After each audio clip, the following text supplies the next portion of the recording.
안녕하세요. 나이 60이 넘어 참으로 황당무계한 사건을 겪은 한 주부입니다. 그리고 지금은 이혼한 아들을 둔 엄마이기도 하네요. 얼마 전까지만 해도 저는 어디 내놔도 아깝지 않을 며느리를 가진 시어머니이기도 했는데요. 지금은 그 인연을 제 기억에서 없앨 수만 있다면 아예 지워버리고 싶을 만큼 끔찍한 인간이 되어버렸습니다. 세상에 그렇게 여우 같은 게 또 있을까 싶어 저는 이제 우리 아들 장가도 다시 안 보내고 싶은 심정이에요. 그만큼 저나 우리 아이에게 상처를 많이 주고 떠났습니다. 지금부터 제게 그동안 무슨 일이 있었는지 여러분께 말씀드려 볼까 합니다. 며느리가 우리 집 식구로 들어온 건 딱 9년 전입니다. 첫인상이 순수하고 착해 보여 마음에 들었습니다. 우리 아들도 꽤나 많이 좋아했는지 눈에서 꿀이 뚝뚝 떨어지기에 우리 아들이 좋아하는 아이라면 좋은 사람이겠거니 생각하며 흔쾌히 결혼을 허락해 주었죠. 상견례를 진행하면서 처음 보게 된 사돈댁 어른들은 두 분 다 공무원 생활을 했던 분들인지 몰라도 참 선하고 딱 부러지는 성격이었어요. 애들이 저렇게 좋다고 난리니 우리 부모들이 열심히 응원을 해줘야겠죠. 우리 딸이 아직 부족한 게 많지만 우리 사부인이 많이 가르쳐 주시고 잘못하면 혼내키기도 하면서 잘 이끌어 주시면 감사하겠습니다. 아이고, 무슨 말씀이세요. 우리에게 이렇게 예쁜 며느리를 보게 해줘서 우리가 더 감사하죠.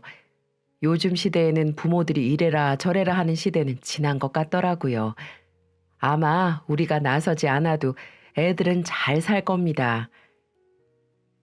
이렇게 서로 덕담을 주고받으며 좋은 분위기 속에 상견례를 마칠 수 있었고, 결혼 과정에서도 한 번도 트러블 없이 무사히 결혼을 시킬 수 있었습니다. 결혼 이후에도 사돈네와는 가끔 연락을 하고 지내기도 했고, 같이 몇 번 여행도 가기도 했었답니다. 그리고 아들 부부도 결혼하고 나서 한 번도 싸우지 않을 만큼 잘 지내는 걸로 보였어요. 모든 부모들의 마음이 저와 같겠지만 4배로 낳은 자식이 이렇게 커서 결혼까지 했다는 게 믿겨지지가 않은 적이 한두 번이 아니었습니다. 그래서 저는 아들 부부가 부족함 없이 잘 지낼 수 있도록 가끔 반찬을 아들 부부 집에 전해주러 가곤 했는데, 그럴 때마다 며느리는 제 어깨도 주물러주고 다리도 주물러주면서 뭐하러 이렇게 무겁게 반찬을 가지고 오시냐며 제게 핀잔을 주기도 했습니다. 그런 모습이 참으로 사랑스럽기까지 하더군요.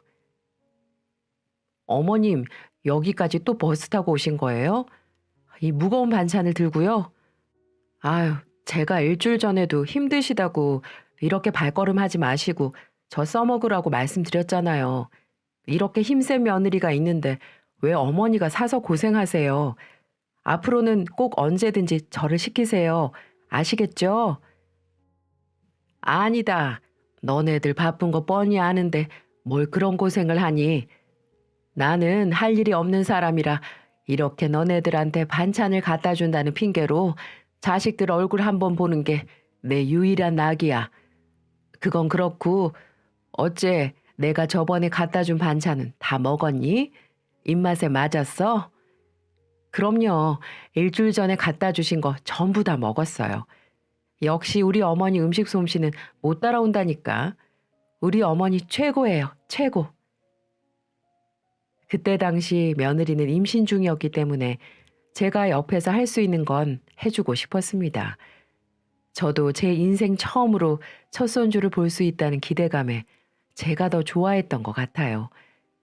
그래서 뱃속에서 부디 건강하게 자라길 바라는 마음으로 시금치, 나물, 돼지불백, 전복죽 등을 집에서 만들어서 갖다 주곤 했었죠. 그런데 그날은 느낌이 좀 이상했습니다. 제가 반찬들을 정리하고 주방 쪽으로 향하려고 하는데 자꾸 며느리가 본인이 하겠다면서 저를 말리더라고요. 저는 더 그게 이상해서 꾸역꾸역 반찬들을 들고 주방에 갔는데 세상에나 저는 음식물 쓰레기 봉투를 보고 깜짝 놀라고 말았어요. 제가 일주일 전에 갖다 준 반찬들이 전부 버려져 있는 겁니다. 분명 조금 전까지만 해도 맛있게 잘 먹었다고 말한 며느리였는데 실상은 먹어보지도 않고 전부 버린 거였어요. 이게 지금 어떻게 된 일이니? 맛있게 전부 다 먹었다면서 왜 음식물 쓰레기에 버려져 있는 거야? 아, 어머님, 죄송해요. 제가 요즘 입덧이 심해져서 냉장고에 넣어놓고 안 먹었더니 쉰 냄새가 나더라고요. 남편도 요즘 바빠서 아침 저녁은 회사 나가서 먹고 오거든요. 그래서 도저히 먹을 수 없어서 버렸어요. 힘들게 싸주셨는데 죄송합니다. 며느리는 이렇게 진심으로 잘못했다고 용서를 구하더군요. 솔직히 마음이 안 좋긴 했어요.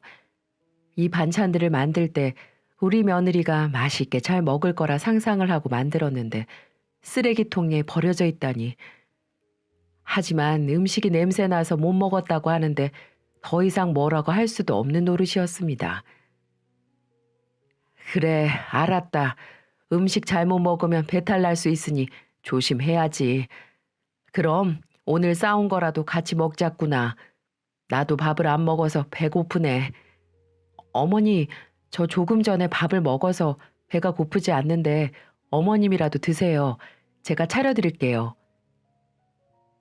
며느리는 이렇게 말하며 저와 같이 밥을 먹기를 거부하더군요. 결국 저는 혼자 밥을 먹기도 그래서 며느리에게 쉬라고 하고 버스를 타고 집으로 갔습니다. 그날 이후부터 며느리는 점점 당돌해지기 시작했어요. 반찬 사건 이후로 내가 모든 걸 다 받아주니 목소리가 커지기 시작했습니다. 손녀딸이 태어나면서부터는 이 집에 대장 노릇을 하려고 하더군요. 어머님, 미역국 좀 끓여주세요. 라고 말하면 저는 정성스레 끓여다 바쳤습니다. 하지만 돌아오는 대답은 고맙다가 아니라 제게 핀잔을 주기 일쑤였어요. 국이 짜잖아요. 이제 간도 못 맞추세요? 도로 가져가세요. 이렇게 말을 할 때도 있었고 손녀 돌보는 게 힘들다며 제게 일주일 동안이나 갓난아기를 맡긴 적도 있었습니다. 심지어 아기를 맡기고 일주일 동안 어디를 간지 아시나요? 알고 보니 친한 친구들이랑 여행을 갔더라고요. 그래도 저는 참았습니다.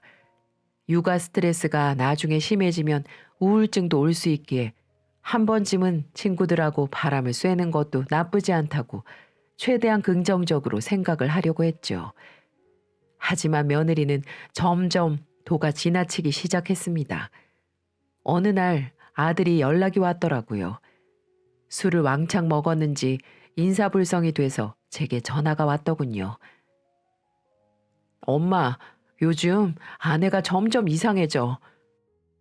집안일도 안 하려고 그러고 나보고 벌써부터 각방 쓰자고 하고 애가 울면 달래주지도 않고 신경질 부리고 화내고 이것뿐만 아니라 이번 달 카드값도 390만 원이 나왔더라고.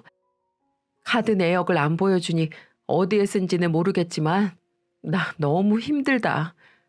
뭐? 390만 원? 네 월급이 350인데 390이라고? 미친 거 아니니? 너네 지금 집 대출에 자동차 대출에 나갈 돈도 많잖아. 아유, 속 터진다. 그래서 넌 가만히 있었어? 홍군형 내줘야 할 거 아니야? 왜 안 했겠어? 제발 우리 분수에 맞게 아껴서 쓰자고 했지. 그런데 스트레스 풀려고 쇼핑 좀 한 걸 가지고 그러냐며 적반하장으로 나오는데 내가 이길 수 있겠어? 아기 앞에서 싸우고 싶지도 않고 그래서 지금 포장마차에서 한잔하고 있는 거야. 이놈아, 네가 계속 오냐 오냐 다 들어주니까 버릇 나빠져서 그러는 거 아니야. 안 되겠다. 이제부터 내가 나서야겠어. 지금껏 참고 살았다마는 이렇게 있다간 네 마누라에게 뒤통수 맞을 수도 있겠어. 저는 그렇게 아들의 하소연을 듣고 생각을 바꿔먹기로 했습니다. 그리고 제가 며느리하고 크게 부딪힌 사건이 벌어지게 됐어요.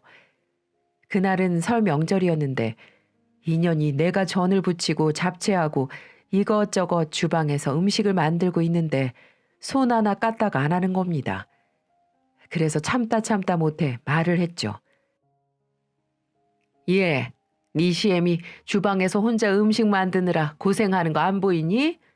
이런 모습 보면 같이 와서 도와야 할 거 아니야. 제가 왜요? 저 그 음식들 안 먹을 건데요. 아까 빵을 좀 먹었더니 소화가 안 돼서요. 드시고 싶은 분들이 하셔야죠. 그리고 요즘 세상이 어떤 세상인데 며느리 시집살이 시키려고 그러세요.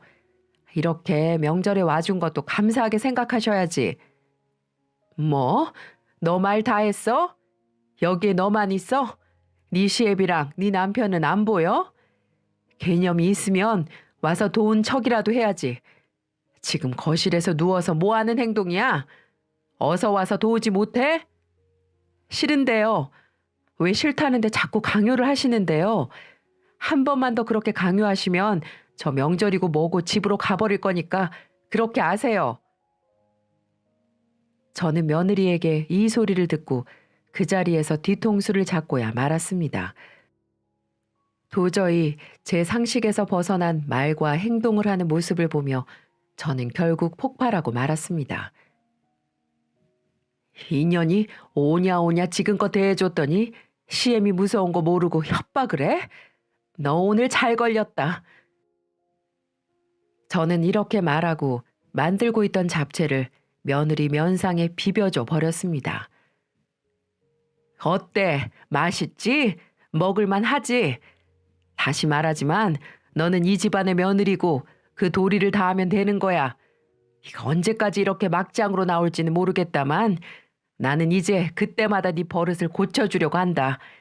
예전에 니네 부모님이 나한테 부탁한 거 들었지? 너 잘 좀 가르쳐 달라고. 그러니 각오해야 될 거야. 알았어? 그러자 며느리는 얼굴에 잡채 양념을 다 묻혀서는 화장실에 가서 거울을 보더니 곧바로 가방을 들고 집을 나가버리더군요. 참으로 어이가 없었습니다. 명절에 같이 음식 좀 만들자는 게 그게 크게 잘못인가요? 저는 혼자 울분을 참지 못하고 사돈에게 전화를 걸었습니다. 사돈네와는 가끔 연락도 하고 여행도 다녀온 사이이기 때문에 제 고충을 말해주고 싶었죠. 그렇게 1시간을 넘게 통화한 것 같아요. 사돈은 제게 연신 미안하다고 말하며 당장 가서 다리 몽둥이를 부러뜨려서라도 돌려보내겠다고 했습니다. 그리고 정말 그날 저녁에 며느리가 다시 찾아왔더군요. 저는 안 무서워도 바깥 사돈은 무서웠나 봅니다. 다짜고짜 제게 와서는 무릎을 꿇기 시작했어요. 어머님, 아까 낮에 있었던 일은 제가 너무 죄송합니다. 용서해 주세요. 아니, 내 말은 기뚱으로도 안 듣던 애가 네 부모님은 무서웠나 보구나. 왜 또 눈 부릅뜨고 대들어야지. 내가 원 살다 이런 개 같은 경우는 처음 겪어본다. 어머님, 제가 이렇게 사과드릴게요. 요즘 제가 산후 우울증이 와서 저도 많이 힘든 상태예요. 앞으로는 그래도 어머님한테 지킬 건 지키고 며느리로서 역할은 다 하도록 하겠습니다. 그러니 화 푸시고 기분 좋은 명절인데 우리 즐기면서 놀아요, 어머니. 며느리가 이렇게 말을 하며 용서를 구했습니다. 그러자 옆에서 듣고 있던 제 남편도 한마디를 건네더군요. 산후 우울증을 내가 안 겪어봐서 모르겠다만 한 번만 더 오늘 같은 상황이 발생되면 그때는 내가 가만히 있지 못해. 아무리 좋고 싫고를 떠나서 시애미한테 그렇게 행동해야 되겠니? 앞으로 지켜볼 테니 행동 조심하도록 해.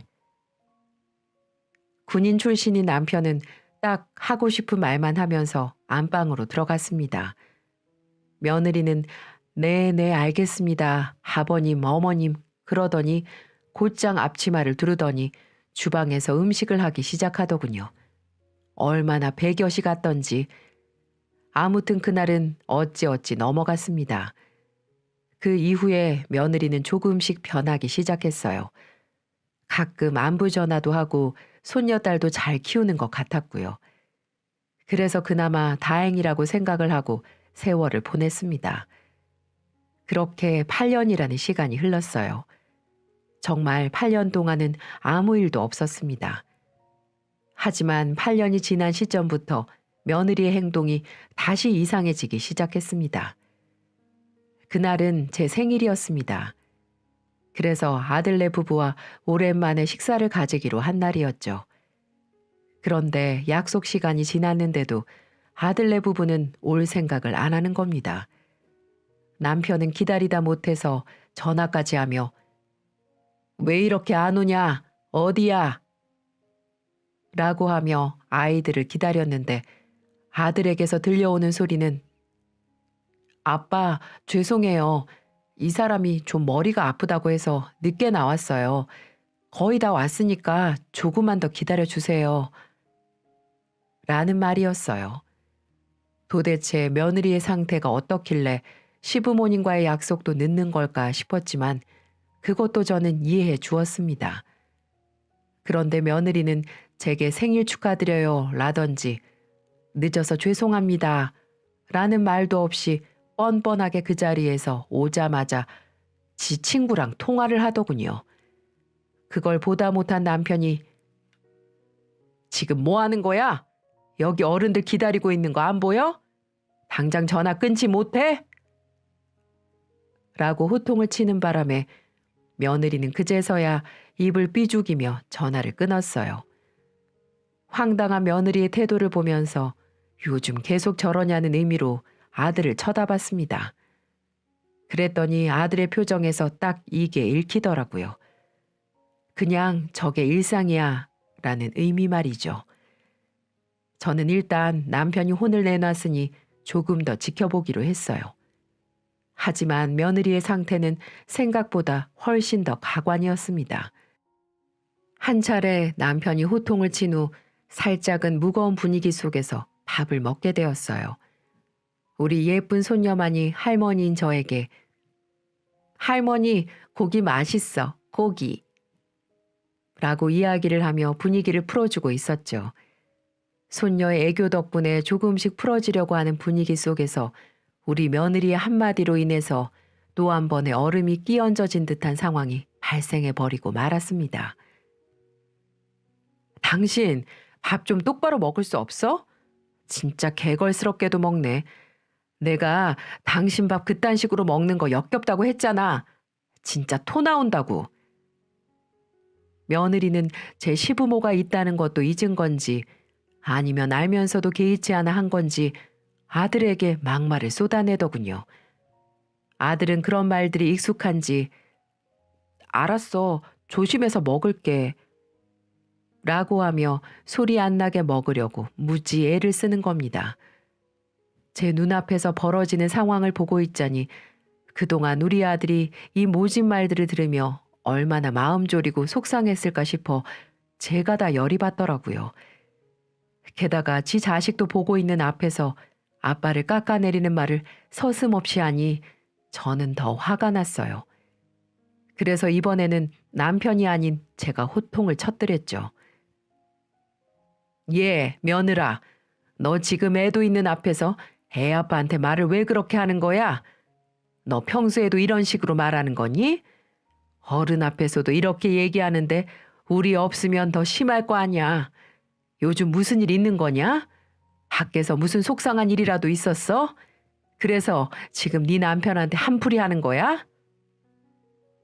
저는 화가 난 나머지 속사포처럼 며느리에게 말을 쏟아냈습니다.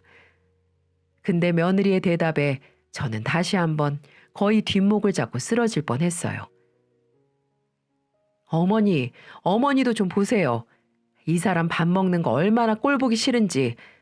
밥 먹을 때 내는 쩝쩝 소리도 싫은데 식탁에는 얼마나 흘리고 처먹는지 더러워서 밥상머리 앉기도 싫다고요." 제 말에 대답을 하는 며느리를 보면서 저와 제 남편은 신음을 토해내야만 했습니다. 우리 아들이 쩝쩝거렸다고요? 천만의 말씀 만만의 콩떡입니다. 우리 아들은 항상 입 다물고 조용히 밥 먹는 게 식사 예절이다라는 남편의 가르침에 어디서나 예의 있게 식사를 했어요. 쩝쩝 소리는 오히려 며느리가 더 컸습니다. 게다가 흘리고 먹는 것도 그냥 밥 먹다 보면 흘릴 수 있는 수준이었지 절대로 꼴보기 싫을 정도가 아니었다는 말이죠. 근데도 며느리는 어떻게든 트집을 잡고 싶어 안달난 사람처럼 온갖 핑계를 대가며 아들에게 막말을 퍼붓는 듯 했습니다. 게다가 저와 저의 남편까지 깎아내리며 하는 말을 하는 거예요. 아무렇지도 않게 말이죠. 바로 그 이유는 우리가 오자마자 뭐라고 하니 그 타겟을 우리 아들에게로 향했던 겁니다. 어떻게든 돌려가면서 저희에게 왜 오자마자 짜증나게 하시냐 이런 안목의 표현들 말이에요. 며느리의 어이없는 막말에 저희 남편은 이제는 도저히 봐줄 수가 없는 정도가 되었는지 크게 화를 내며 말을 했어요. 이 고의한 것이 아니 뭘 잘못 먹은 거야? 어디서 버르장머리 없는 소리를 함부로 짓거려. 당장 사과하지 못해? 아무리 네 남편이 마음에 안 들어도 말이다.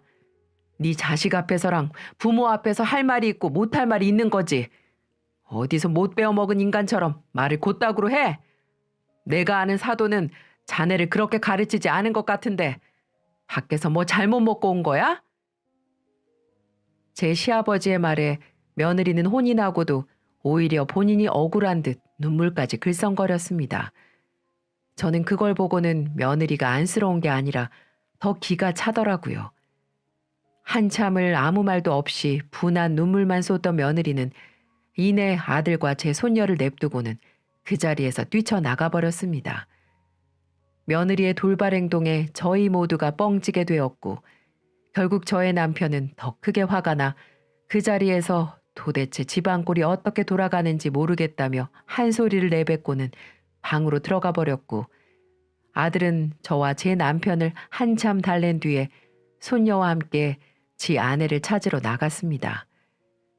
폭풍과도 같았던 시간이 한 차례 지나가고 나서 저와 남편은 이해할 수 없는 상황에 그저 혀만 끌끌 차고 있었고 아들은 한참이 지나서야 아내를 찾아 집으로 돌아왔다고 연락을 해주더군요.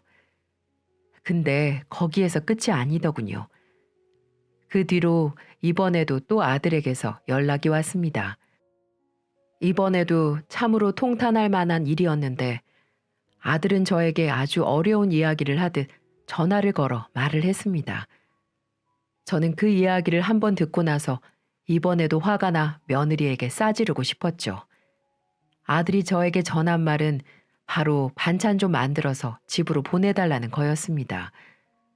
결혼 초기 때 자주 반찬을 해줬다가 며느리 입맛에 맞지 않는 것 같아 그동안은 잘 보내지 않았었는데 대뜸 연락이 와 반찬을 보내달라는 아들을 보고 조심스럽게 물었죠. 반찬? 그래, 반찬은 언제든지 보내줄 수 있다마는 며느리가 요즘 밥상을 안 차려주니? 밥을 안 해. 그냥 아예 집안일에 관심이 없어. 밖에서 뭘 하고 다니는 건지 맨날 집에도 늦게 들어오고 제발 일찍 좀 다니라고 해도 자기 구속하지 말라고 짜증만 내고 그래서 요즘 내가 일 끝나고 와서 집안일 빨래 다 한다니까. 그래서 반찬까지는 만들 시간이 없어서 죄송하지만 엄마가 좀 반찬 보내줘요. 저는 아들이 하는 말을 도무지 믿을 수가 없었습니다. 도대체 며느리는 뭘 하고 다니는 건지 참 이해가 안 되더라고요. 그래서 제가 한 번 더 혼을 내겠다고 했더니 아들이 제발 그러지 말라고 말리던 거 있죠. 사실은 저희 집에서 밥을 먹고 온 날부터 며느리가 더 변하기 시작했다면서 이번에도 제가 혼을 내면 이번에는 무슨 짓을 할지 모르겠다며 사정사정을 하면서 저를 말리는 거예요. 그래서 내 성질 같았으면 한번 확 긁어놓고 싶었지만 아들을 봐서 참았습니다. 저는 그 이후 일주일에 2번 정도를 반찬을 해다가 아들을 통해서 반찬을 보냈었어요. 우리 손녀가 좋아하는 고기 반찬이랑 나물 반찬, 마른 반찬 등을 해다가 꾸준히 보내고 있었는데 어느 날 갑자기 며느리에게서 문자가 하나 오더군요. 뭔가 싶어서 살펴보니 계좌번호더라고요. 그래서 이걸 나한테 왜 보냈나 생각을 하고 있는데 곧바로 며느리에게서 전화가 오더군요. 저는 그 전화를 받자마자 당장이라도 달려가서 며느리의 멱살을 잡고 흔들어대고 싶은 걸 간신히 참아야만 했습니다. 어머니, 지금 제가 보내드린 거 보셨죠? 제 계좌번호예요. 저희 어머니가 보내주신 반찬 먹고 저랑 우리 애 식중독에 걸렸어요. 저도 문제지만 어머니 손녀가 걸린 것에 대해서 책임지셔야 할 거 아니에요. 오늘도 같이 병원 다녀왔다고요. 제가 문자로 진료 내역 사진 찍은 거 보셨죠? 저도 우리 애도 오늘 얼마나 깜짝 놀랐는지 아세요? 온몸에 열이 펄펄 끓으면서 구토하기 시작하는데 진짜 우리 둘 다 잘못되는 줄 알고 시겁했어요. 그러니까 당장 병원비랑 저희 정신적으로 놀란 거 보상해 주세요. 어머니가 양심껏 계산하셔서 제 계좌로 넣어주세요. 이렇게 문자를 보내며 진료 내역과 함께 계좌번호를 보내는 겁니다. 전 며느리의 말도 안 된 소리에 따지기 시작했어요. 얘가 지금 야, 내가 보낸 반찬만 먹은 거 맞아? 내가 그걸 어떻게 믿어? 그럼 내가 보낸 반찬 때문에 니네 둘이 식중독에 걸렸으면 내 아들도 그래야지. 나도 그렇고 네 시아버지도 그렇고. 가지고 오는 동안 잘못되었는지 누가 알아요? 그리고 얘네 아빠는 어젯밤에 야근한다고 늦게 들어와서 저희밖에 안 먹었어요. 어쨌든 저희 집에 있는 반찬들 죄다 어머니 거니까 어머니가 책임지세요. 이게 내가 그걸 왜 책임져? 그렇게 따지면 너는 그동안 내가 갖다가 바친 반찬값이랑 내 노동비 내놔. 그리고 그것 때문에 스트레스 받은 정신적 피해 보상금도 내놓고 이게 어디서 지 시애미한테 정신적 피해 보상을 하라 마라 짓거리고 있어? 그동안 내가 내 아들 생각해서 참아줬더니만 누굴 호구로 하나? 저는 얼토당토하는 소리를 짓거리는 며느리에게 화가 나 제 할 말만 하고는 전화를 끊어버렸습니다. 괘씸하기 짝이 없어 저도 그 뒤로 며느리를 무시해버렸습니다. 그렇게 또 냉전의 상태로 들어간 이후 서로에게 연락도 하지 않고 정말 남처럼 지내던 중에 이번에도 또 사건 하나가 터지고 말았습니다. 그리고 그날로부터 우리 가족에게 반갑지 않은 큰 변화가 일어나게 되었죠. 며느리와 저의 사건으로 인해 제 남편도 화가 나서 며느리를 안 보고 있었습니다. 그걸 우리 아들이 중재를 하겠다고 나서서 억지로 며느리와 손녀를 또 한 번 끌고 왔더라고요. 저는 정말 싫었지만 아들을 생각해서 한 번 더 며느리를 봐주기로 했습니다. 남편도 마찬가지였고요. 하지만 다시 서로 잘 지내기 위해 모였던 그 자리에서 저희 가족은 아예 풍비박산이 나야만 했죠. 저는 며느리는 미웠지만 우리 손녀에게는 미안했습니다. 정말인지는 몰라도 내가 보내준 반찬 때문에 아팠던 거라면 식중독 때문에 고생한 우리 손녀가 안쓰러웠거든요. 그래서 우리 손녀를 보자마자 인사 대신에 그 이야기를 꺼냈죠. 내 새끼 얼마 전에 아파서 힘들었지? 이 할미 반찬 먹고 그런 거야? 의사 선생님이 뭐래? 이제 괜찮은 거래? 할머니 괜찮아. 의사 선생님이 굴 먹지 말래.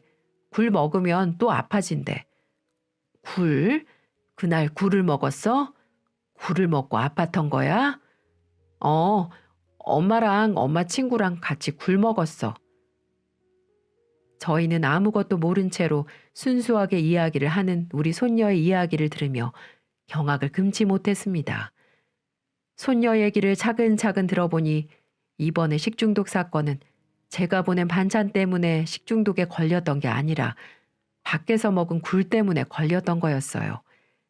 근데 그걸 저한테 모두 뒤집어 씌운 거였죠. 근데 저희가 황당했던 건 그것뿐만이 아니었어요. 식중독 사건은 우리가 용서하기로 했으니 그냥 넘어가기로 했어요. 근데 어느 날 아들네 집에 간 적이 있었는데 밖에서부터 싸우는 소리가 들리는 겁니다. 이번에는 며느리가 아닌 제 아들이 며느리에게 소리를 치고 있더라고요. 야, 너 또 그 새끼 만났어? 내가 한 번만 더 만나면 가만 안 둔다고 했지. 근데 이제는 애까지 데리고 만나? 네가 제정신이야? 어? 미친 거 아니냐고. 거의 울분을 토하며 이야기를 하는 아들의 모습을 보면서 우리가 모르는 뭔가가 있구나 싶었습니다. 그래서 저는 상황을 더 파악하기 위해서 집 안으로 들어가 옆에서 무서워하는 손녀를 달래며 다시 한번 물었어요. 아가, 괜찮아. 내 새끼, 울지 마. 뚝.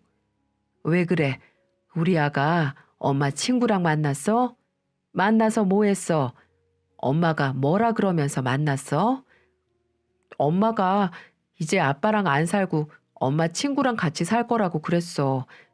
그래서 아저씨가 나랑 친해지고 싶어서 만나는 거라고. 내가 아저씨랑 친해져서 아빠한테 같이 살기 싫다고 말을 해야 한다고 그랬어. 그래야 엄마랑도 같이 살 수 있는 거라고. 저는 우리 손녀의 말을 듣자마자 모든 상황이 이해가 되었습니다. 이 며느리는 그동안 바람이 나서 제멋대로 굴었던 거였어요. 아들과 며느리는 이제는 대놓고 저희 앞에서 그 상간남 이야기를 꺼내며 싸우고 있었습니다. 들어보니 며느리는 그동안 바람이 나게 되면서 이혼을 해달라고 아들에게 떼를 피우고 있었는데 아들은 분한 마음에 더 오기가 생겨 이혼을 안 해주고 있던 거였어요. 그게 지 나름의 복수 방법이었던 거죠. 하지만 어디 그 마음뿐이었겠습니까? 그 깊은 속 안에는 가정을 지키고 싶은 마음도 컸을 거라 생각이 들더군요. 저는 그동안 혼자서 끙끙 앓았을 우리 아들이 불쌍해 그 자리에서 바로 가 며느리의 뺨을 있는 힘껏 쳐버렸습니다. 그리고는 말했어요. 야, 당장 꺼져. 우리도 너 같은 며느리 필요 없어. 어디서 감히 애까지 데리고 나가서 바람을 피워? 이 짐승 같은 년아, 당장 이 집에서 나가. 그리고 다시는 찾아오지 마. 이혼해줄게. 아니, 너는 이혼 당하는 거야, 이년아. 애도 절대 너한테는 못 보내. 그런 줄 알고 썩 꺼져버려. 저는 악에 받쳐 자기를 왜 때리냐며 소란을 피우는 며느리를 밖으로 내쫓아 버렸습니다. 그리고는 그 자리에 주저앉아 울고 있는 아들을 달래주었어요. 아들은 어떻게든 가정을 지켜보고자 한 거였지만 그게 안 되어 미친 듯이 속상해했습니다. 하지만 그런 여자와 살 바에는 차라리 이혼하는 게 나았어요. 그게 맞는 거였죠.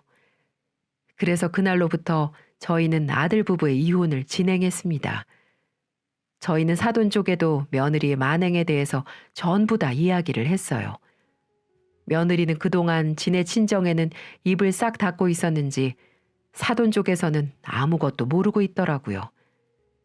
그리고는 정말 미안하다면서 오히려 사돈 쪽에서 우리 쪽에 머리를 조아리며 자신들이 자식을 잘못 키웠다며 사과를 해왔습니다. 거기에 저희는 조금이나마 마음이 풀릴 수 있었죠. 하지만 양육권 싸움에서는 진흙탕 싸움을 해야만 했습니다. 손녀를 며느리 그년이 꼭 데리고 가야겠다고 하는 겁니다. 바람피고 가정 파탄낸 주제에 지 뱃속에서 낳은 아이는 끔찍이 챙기고 싶었나 보네요. 하지만 저는 절대 우리 손녀를 보낼 수 없었습니다. 그래서 결국에는 이혼 소송까지 가게 되었죠. 그리고 저는 또 한 번 사돈들께 전화를 걸었습니다.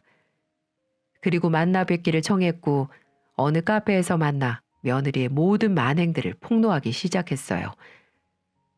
1. 집안일 내팽겨치고 밖으로 놔둔 거. 2. 고등학교 남자 동창이랑 1년 전부터 바람을 피워온 거. 3. 내가 보내온 반찬 때문에 식중독 걸렸다고 계좌번호 보낸 거. 4. 며느리의 역할은 하지 않고 집안을 쑥대밭으로 만든 거.